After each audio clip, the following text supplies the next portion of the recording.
Aminao inona natao hoe fananany ambonana?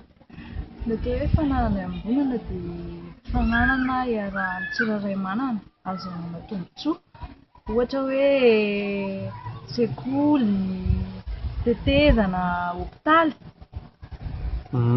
Araka ny fantatrao ara, inona ny antony hanajana fananany ambonana?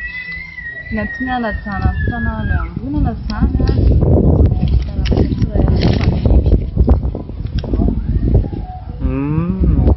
dia sosokevitra ao ary mba hanajana ny fahadiovana ny toerana iambonana. Sosokevitra mahakasika ny fanajana ny toerana iambonana izany a, dia fametrahana bakôvira, fametrahana afisazy, fanasiavana gardien. Dia ny tena ilaina indrindra ny fifanajana dia tokony asiana lalàna fampifehezana izany, izay tratra mandika lalàna dia ampiarina aminy dimy. Ay, saotra anao tompoko.